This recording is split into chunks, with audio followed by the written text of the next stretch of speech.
Hello നമസ്കാരം. സന്തോഷ് കുമാർ.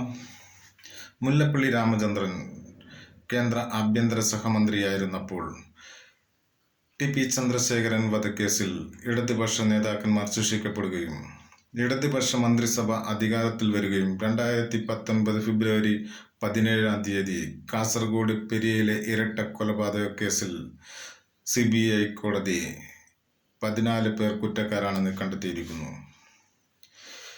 പെരിയയിലെ കല്ലോട് അമ്പലത്തിലെ വാദ്യസംഘത്തിലെ അംഗങ്ങളായിരുന്ന UDF അംഗങ്ങളായിരുന്ന Kripesh, Sarath Lal അമ്പലത്തിൽ നിന്നും തിരിച്ചു വരവെ റോഡിൽ വെച്ച് ബൈക്കിൽ യാത്ര ചെയ്തുകൊണ്ടിരിക്കെ ആക്രമിക്കപ്പെട്ട് മരണപ്പെടുകയും സർക്കാരിൻ്റെ ക്രൈംബ്രാഞ്ച് അന്വേഷണത്തിൽ 14 പേർ കുറ്റക്കാരാണെന്ന് കണ്ടെത്തുകയും ഉദുമ മുൻ MLA ഇടതുപക്ഷ അംഗം കൂടിയായ നേതാവ് ഉൾപ്പെടെ CBI അന്വേഷണം ആവശ്യപ്പെട്ട് കൃപേഷിൻ്റെയും ശരത് ലാലിൻ്റെയും അച്ഛനമ്മമാർ സുപ്രീം കോടതി വരെ കയറുകയും CBI അന്വേഷണത്തിൽ 24 പേർ കുറ്റക്കാരാണെന്ന് കണ്ടെത്തുകയും CBI കോടതി 10 പേരെ വെറുതെ വിടുകയും 14 പേർ കുറ്റക്കാരാണെന്ന് കണ്ടെത്തുകയും ജനുവരി 3 വിധി പറയും.